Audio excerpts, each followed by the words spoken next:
Today we will be doing our presentation on environmental effects on genetics. This will be hosted by Ariana Brown, Marina, used to be Christina, she sadly didn't show up today, and of course me, Tasha Peoples.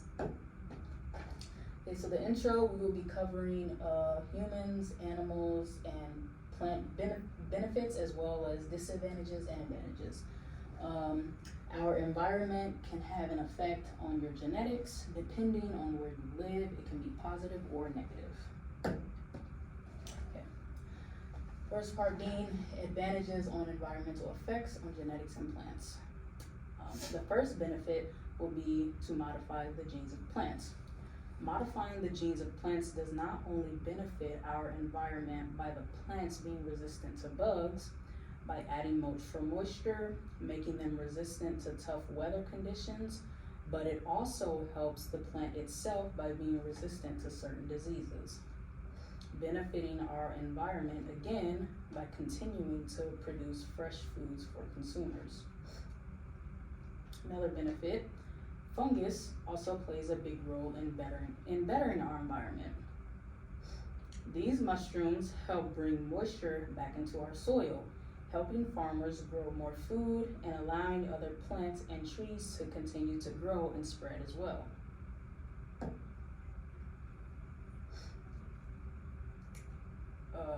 Plants also produce higher yields with less land usage, meaning that farmers can harvest a large amount of crops from a relatively small area of land. This benefits our environment by using land usage for agriculture and creating less pressure to clear forest or other natural habitats. GMO plants can also help reduce agricultural greenhouse emissions. As you can see in picture number 35,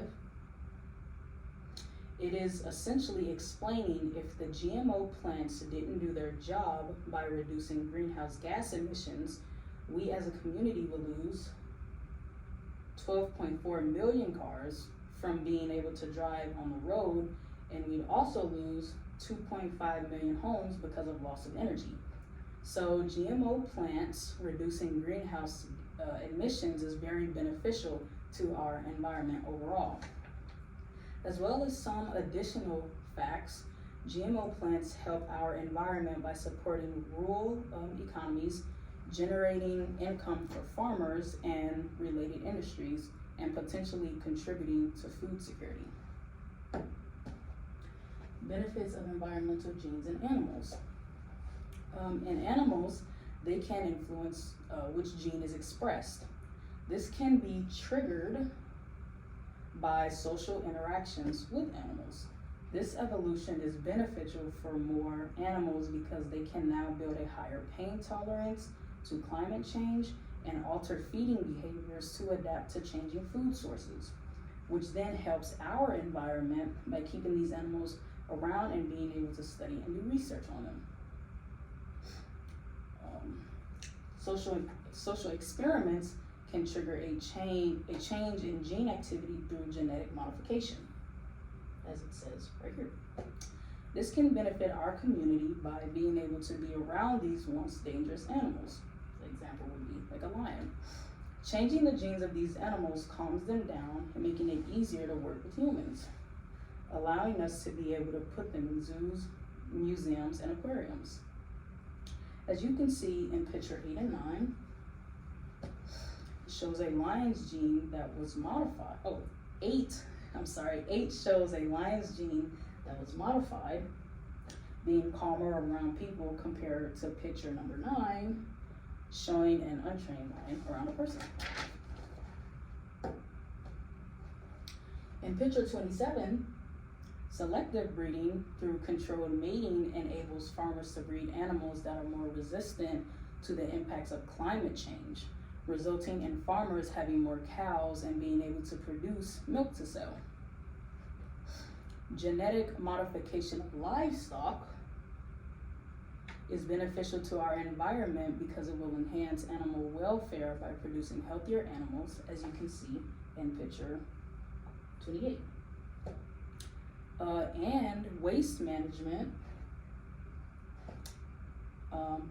and waste management by genetic engineering can create animals that better digest certain components of their feed, which can then be exerted in smaller amounts to reduce our environmental impact of manure. Their manure helps convert clean energy, resulting in people being able to clean electric power EVs, as you can see in picture 29 and 30. Food production. There is also a benefit in food production. It increases productivity in livestock through traits, enhances milk production, and makes affordable prices for fruits and vegetables. Enhanced milk production in cows helps the environment by reducing the overall environmental impact per unit of milk produced, meaning that fewer cows are needed to produce the same amount of milk, thus lowering greenhouse gas emissions, land use, and water consumption per liter of milk, and also making affordable prices for fruits and vegetables.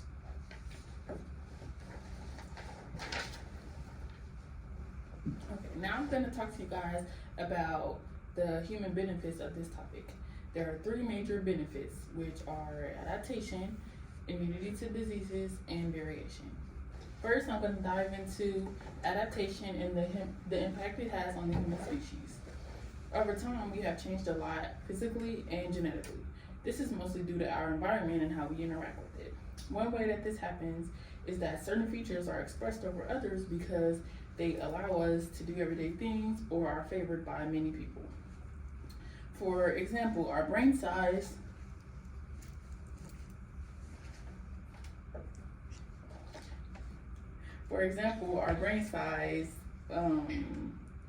has increased tremendously. Thousands of years ago, our brains started to increase in size as we encountered new environments.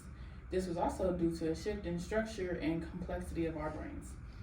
Our skulls also did this to fit the new size of our brains and because our features had also changed. They had to change in order to compensate for the new things that we learned and discovered in these new environments. Another example is that a large portion of our population has 5 fingers, but even though most people don't know this, that is a recessive trait. In theory, a recessive trait would not be one that most of the population has, but since over the many years many people have mated with others with this same trait, it has taken precedent over having 6 fingers, which is a dominant trait.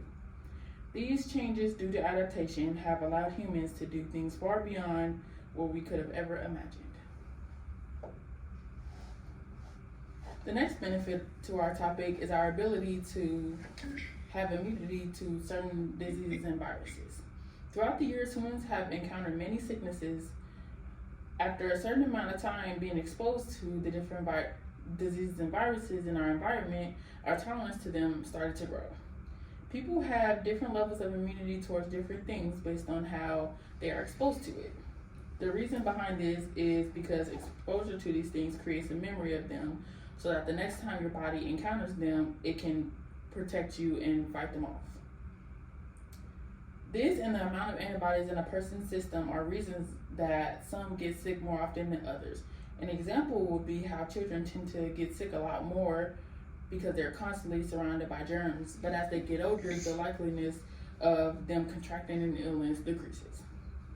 This is a great illustration of how even the bad things in our environment can benefit us. Our final benefit of this topic is that certain environmental factors have caused variation within our human race. There are many physical differences between all humans. It's mainly due to the genetic variation, but it can also be influenced by certain environmental factors. One example of this will be skin color. Typically, people with darker skin complexion stem from regions where it's very sunny most of the time. Now, this doesn't mean that they currently live in those places, but it just means that there's a good chance that their ancestors did. and the gene for this skin color continue to be passed down from generation to generation. Also, the opposite could be said for people with fair skin. The lack of sunlight in their area could cause their skin's color. Ultimately, there are many ways that the environment can have a great benefit on the human species. Okay, so I'm going to be covering the disadvantages. Starting with poor health choices have all been linked to alternative DNA. So this is a brain of a normal elderly person. This is the brain of someone who has Alzheimer's. And this one is the brain of someone who has alcoholism, drinks a lot. So one of the issues with drinking is that it does cause DNA mutations, which is one of them being fetal alcohol syndrome. It can also cause GI issues, so like gastritis, IBS, and then gastroparesis, which is a slow emptying of the stomach lining. It also causes various cancers, so like throat, colon, and yada yada yada. And then type 2 diabetes, because you don't have enough insulin in your body. And then how your environment affects your health. So this is a picture of a brain image, an MRI, with all of these little red specks being how pollution affects your brain and everything. And then down here is a little graph type thing that shows how your genetic variants and the environmental risk factors causes very different diseases, so like multiple sclerosis or leukemia, asthma. So, and then another issue that causes DNA issues is smoking. Can cause blindness. Cigarettes do contain at least 7,000 chemicals. So every time you inhale a cigarette, you're inhaling 7,000 chemicals in your body. And then how it affects your DNA is that it can cause so. I'm starting to panic. Girl, it's okay. Okay. Oh my gosh. Just calm down. There's nobody in the room. Right, it's only us. Oh my gosh. It's okay, just take a minute. Yeah, it's okay. We can edit that out. We can. It's fine. Don't stress. Alright. Gosh. Okay. I'm getting hot. I'm so sorry. I'm gonna take my jacket off. You sure? Yeah. Thank you. Okay. Okay, I'm ready. Okay, so basically your DNA, the cancer cells latch onto your DNA, and because the cells get so big, it causes your DNA to kind of, I guess, essentially just collapse because of how big the cancer cells grow and repeatedly growing your DNA. So, yeah. And then carcinogens are another big issue when it comes to the environment. They're toxic, cancerous chemicals, unfortunately often found in our everyday food and household items. So like, for example, weed killer has a chemical called glyphosate, which can cause cancer, which is what a photo of this image is. It's an MRI of a brain cancer called glioblastoma, which affects the right frontal lobe. Fortunately, is one of the most common and deadliest cancers you can have. Less than 5% of people make it past 5 years, and less than 10%, actually less than 1% make it past 10 years. So often, when it comes to like our food and everything, unfortunately find glyphosate on mainly like foreign grown food, so like corn and soybeans and broccoli and whatever. I'm starting to get anxious again. And in conclusion, your environment, you might have to do that. Yeah. All right. In conclusion, your environment and your body reacts to different diseases, to the variations of the body, and to the chemicals you put in your body. And then these are our citations.